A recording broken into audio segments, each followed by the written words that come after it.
let's get into this Diageo situation, right? People do not listen. When I said he bit the hand that fed him, when he went after that liquor company, they got a lot of friends. And because they stopped the lawsuit, that don't mean that they friends and they people that he upset has forgave him.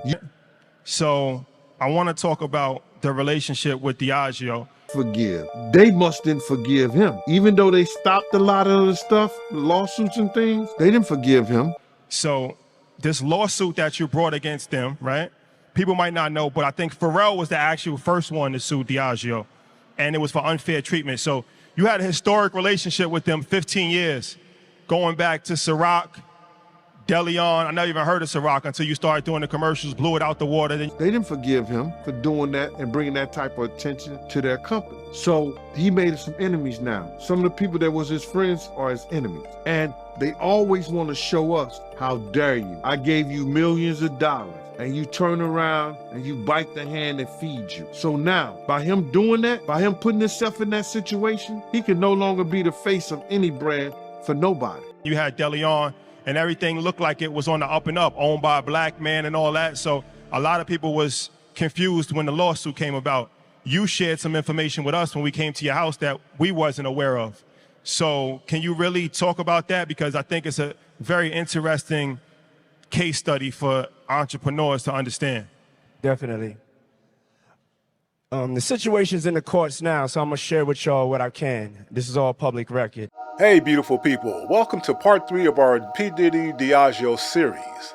Shadows of P Diddy and Diageo's power, unraveling the threads of blackmail and extortion through history. The P Diddy scandal is commanding headlines everywhere as the feds are exposing even more international criminal organizations that peddle in the souls of humans, even the youngest ones, in very unspeakable ways, selling them to the richest people on earth.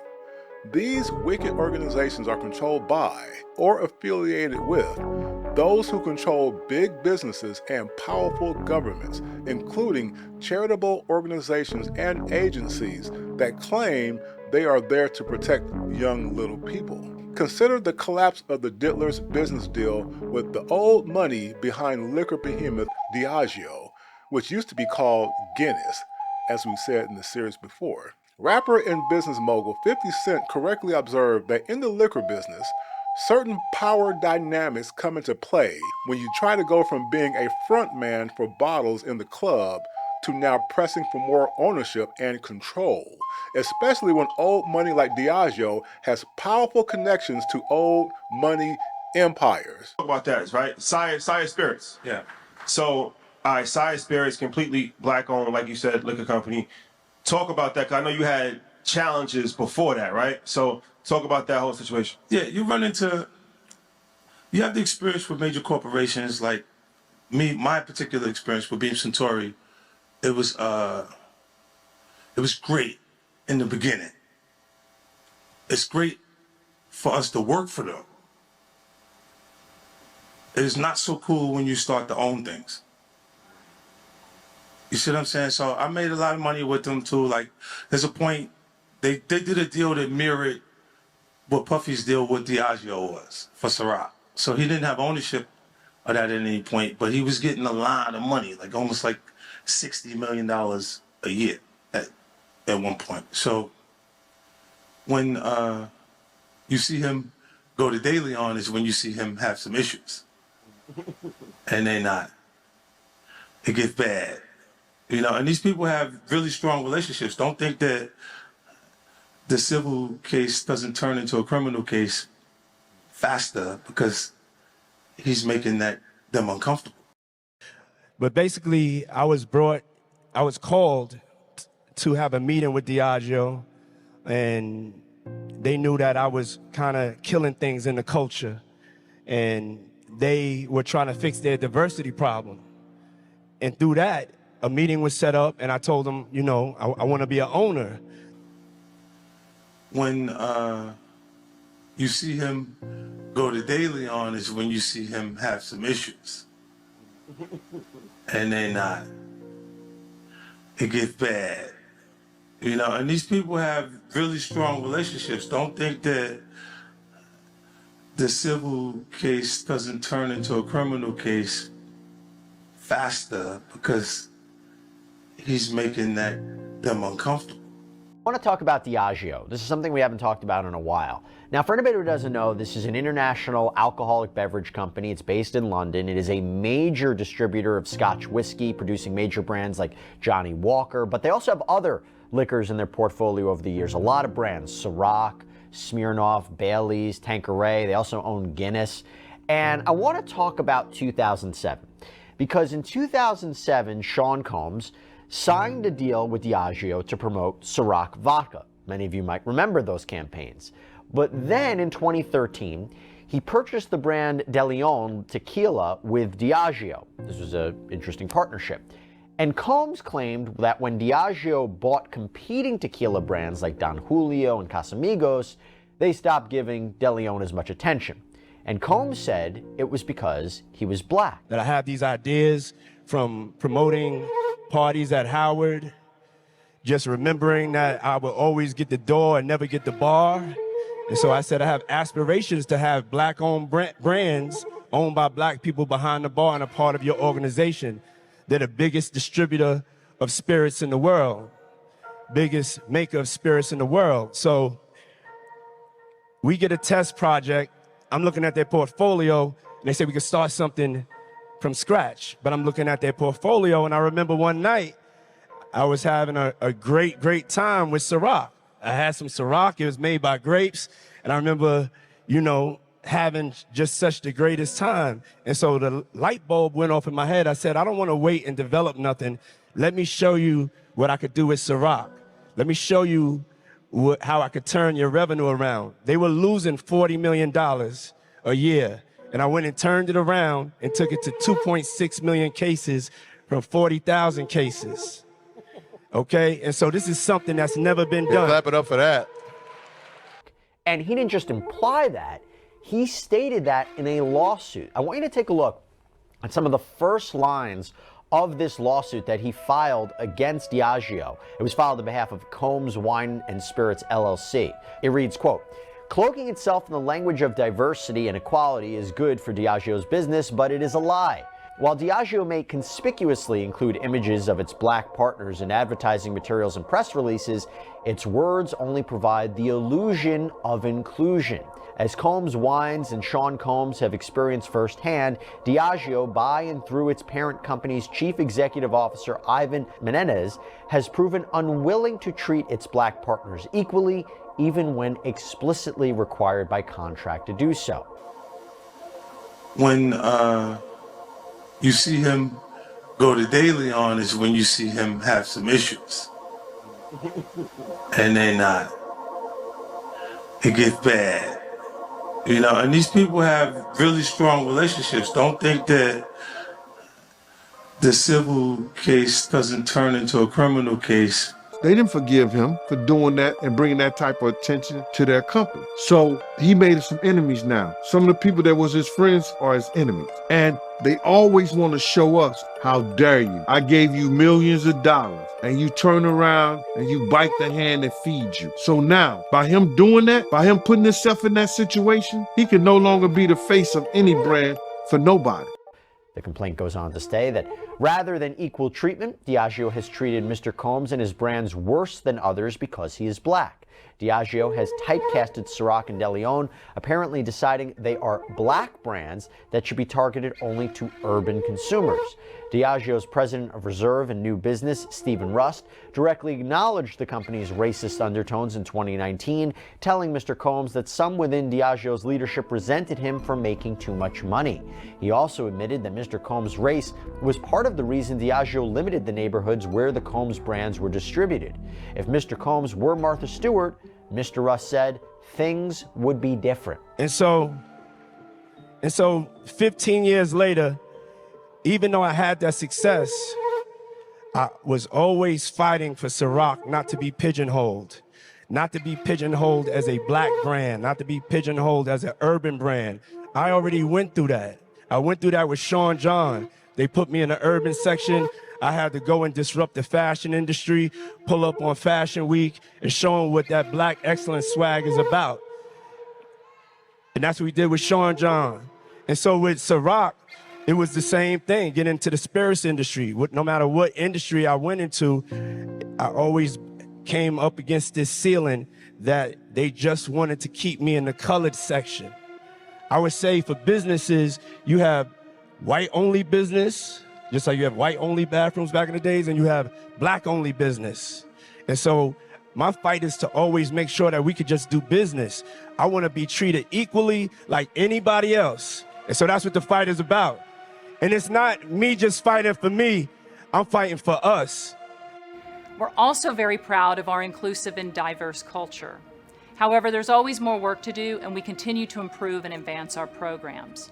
I thought the phrase illusion of inclusion was great. That's a sticking one. I love it. That was a really good one. So going back to here, I have to let everybody know that if you were reading this lawsuit, but particularly if you're not, I have to let you know that parts of this lawsuit are completely redacted. We do not know what they say whatsoever. For example, the sections that talk about what exactly was in the contract between Combs Wine and Diageo, completely redacted. By the way, Tyler, why would that be the case?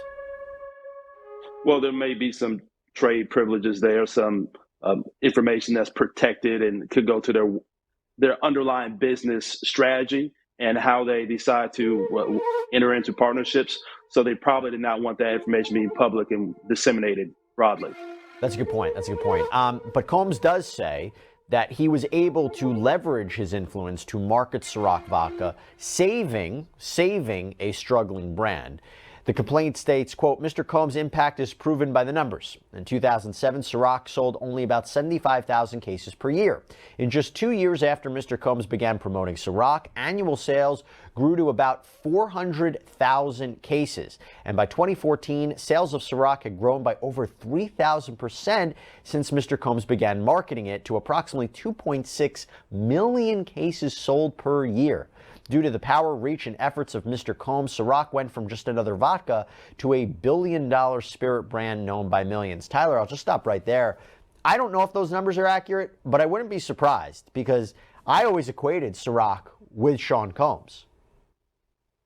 Yeah, I mean, there was a point in the mid, 2000s to probably 2007 to 2014 or so, where if you're going out to the club, you're drinking Ciroc. The Ciroc boys. He was promoting Ciroc. Anywhere he went, he brought a bottle of Ciroc with him. Forgive. They must didn't forgive him. Even though they stopped a lot of the stuff, the lawsuits and things, they didn't forgive him. That's really interesting. I wonder if any executives from Diageo would be called as potential witnesses in a criminal case, but you kind of make me think of it now. That no, Jesse, wanted to sever I mentioned one thing? Yeah. So think about this. If you are a global distributor of wine and beverages, and you are going to enter into a multi-year contractual obligation with somebody who's arguably one of the biggest stars in the world, they're not going to a deal like that without doing thorough due diligence, looking into your personal life. We have a party for everything. You do, don't you? I love a party. Yes, we have a party for Tuesday. but the party for Friday. I'm getting it. December of 22. Oh yeah, about to be 22. December of 22, you were here. You did our first interview. You were just some girl that I met through a friend. Right. And you were doing this interview and you mentioned something about... I accidentally mentioned it too. Like it slipped out. About P Diddy. About P Diddy. You went to one of his parties. Yeah. Crazy party. And he's in the news now because of all the scandal. And they didn't believe me. But when it started coming out, people were like mentioning me like, you were telling the truth about it. And I'm like, duh, I'm not gonna lie about something like that. And I kind of like tried to briefly talk about it because I knew it wasn't gonna seem true because it was just too much. It was too crazy. It was too crazy. People were gonna think that I was just lying. It had like a lot of people involved, celebrities and stuff. So I was trying to be real vague about it, but that party traumatized me. How'd you get invited to it? By being with a prince that I met in LA. He lived in Glendale, California. Your financial position. They're not going to just see somebody who has 1 million followers or 2 million followers and say, hey, let's sign the contract for 7 years and we're going to be business partners. So they probably knew information that they were privy to that Mr. Combs may have not even knew that they knew. What was it like meeting Diddy for the first time? Meeting him for the first time, it was the dream come true. I just remember him walking in and asking everybody, hey, what kind of girls do y'all want? And I think somebody said they wanted Puerto Rican girls. And a few moments later, girls came in. That was just one of the many instances where, like, the power that, you know, this guy could get whatever he wanted. We would all be in the studio and they would be chanting different things over the music alone. This whole thing is spiritual. The spirit realm very much controls what it sounds like, what it looks like, what happens. I've got to hear this. What was it like going from the secular industry into the gospel scene? It's almost one and the same. My name is Allison Carter. Child Protective Services was involved in my trafficking. I never thought that we would see the day where Diddy would get arrested. They're ducking and hiding because everybody knows that there was children there. People built these tunnels. There's a lot of elite celebrities. They go down there for parties underneath the Getty. Denzel Washington, Beyonce Knowles, Ellen DeGeneres. Do you want me to keep going? I don't want anybody's money. Zell always told me we'd be at the parties. He said, you leave 30 minutes for the devil get there. I'm telling you right now that something is really wrong. Really wrong.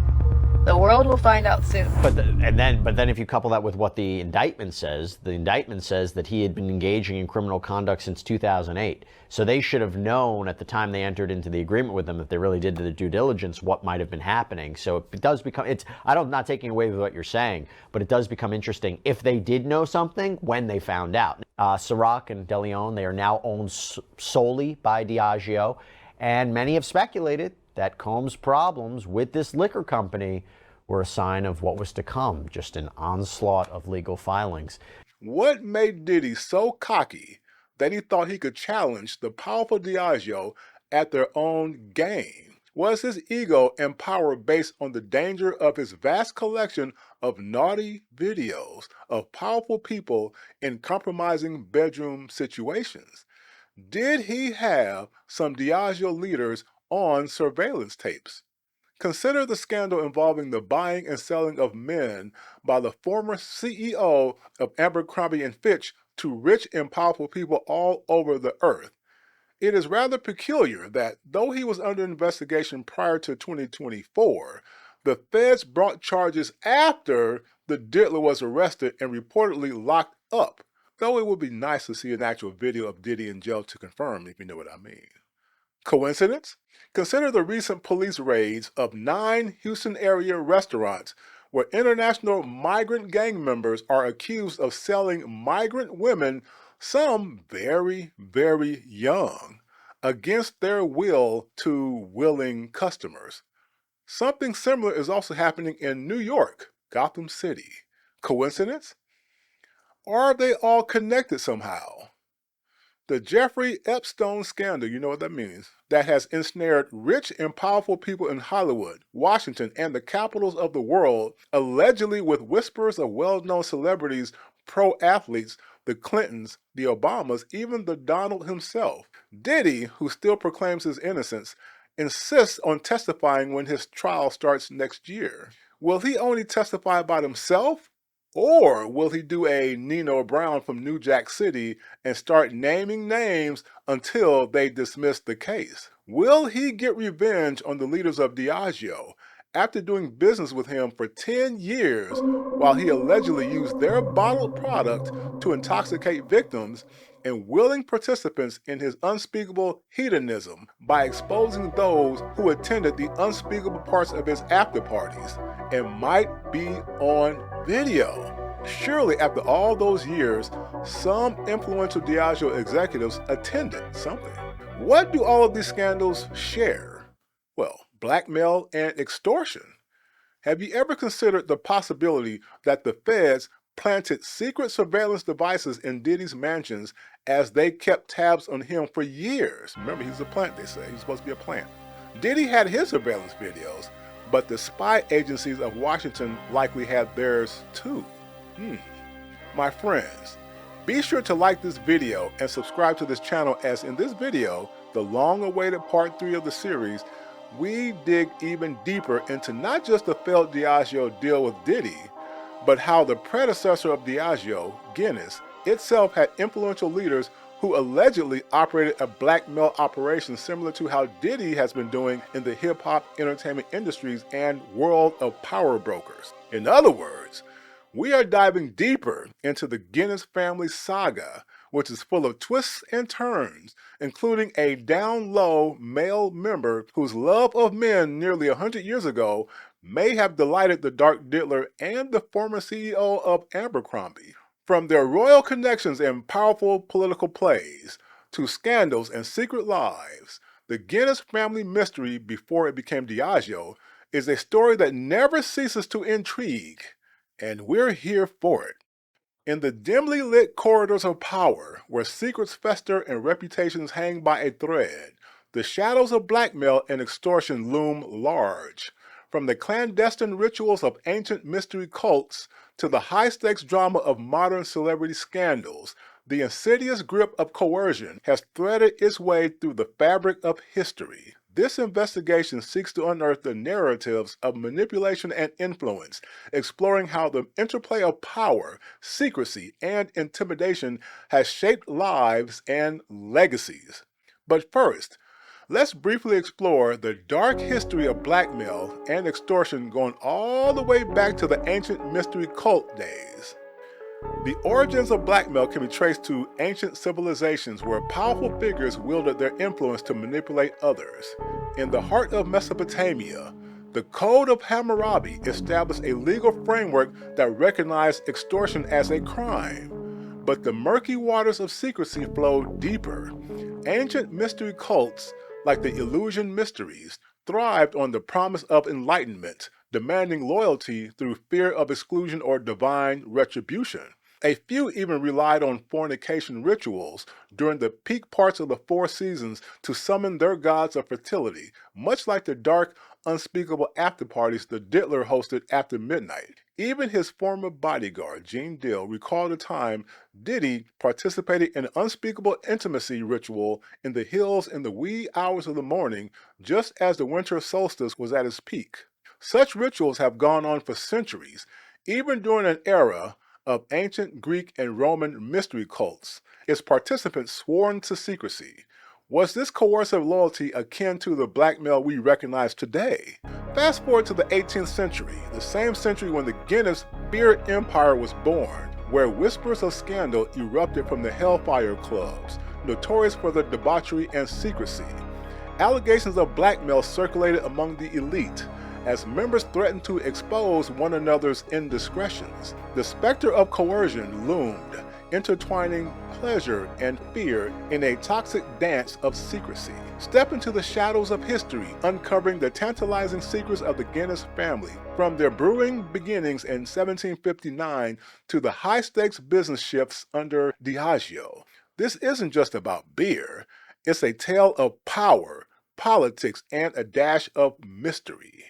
It all started with Arthur Guinness, who received his initial investment from Archbishop Arthur Price, establishing the iconic brewery. But the Guinness saga goes beyond hops and barley.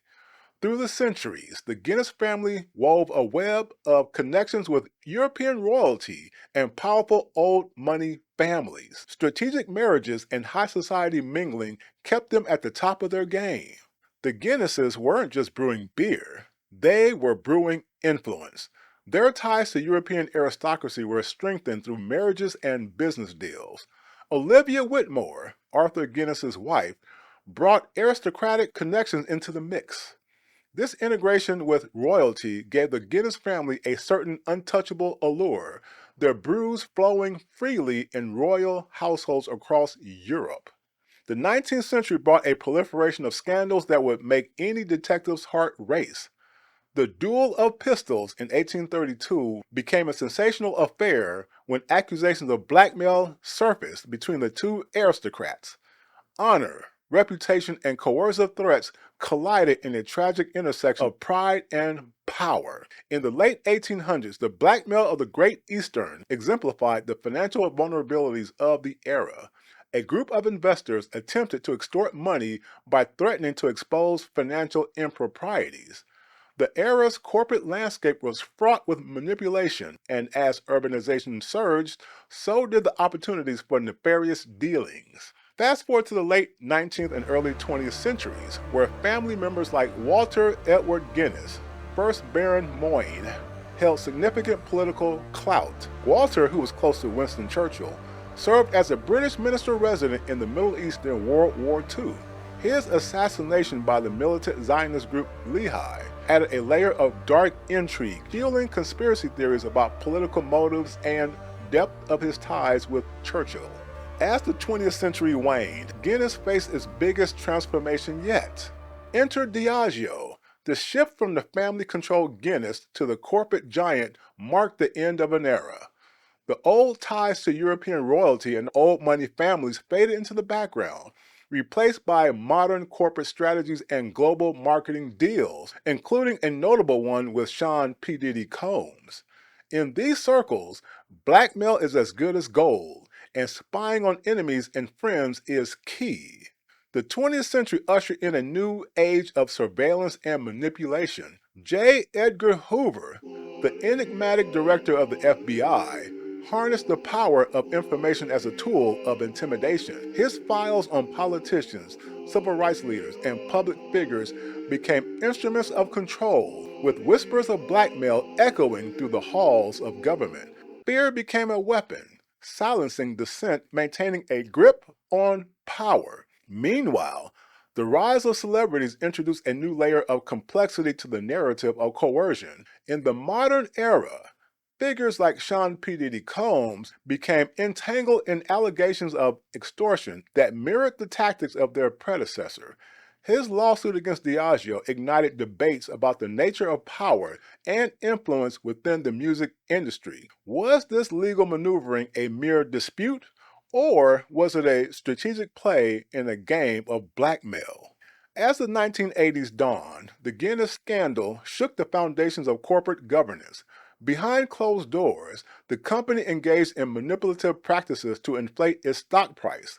Allegations surfaced that some involved attempted to use blackmail to silence whistleblowers and protect the scandal from exposure. In this high-stakes drama, the fear of public shaming clashed with the ambitions of the powerful, revealing a dark underbelly to corporate machinations. The 1980s brought the infamous Guinness share trading fraud. This scandal saw the manipulation of the London stock market during a $4 billion takeover. The Guinness Four, Ernest Saunders, Gerald Ronson, Jack Lyons, and Anthony Parnes, were convicted of inflating Guinness shares. Although there was no evidence of inside help from the London Stock Exchange, the case rocked the financial world and tarnished the family name. The aftermath was a reckoning for the elite, as the scandal prompted calls for transparency and accountability in business dealings.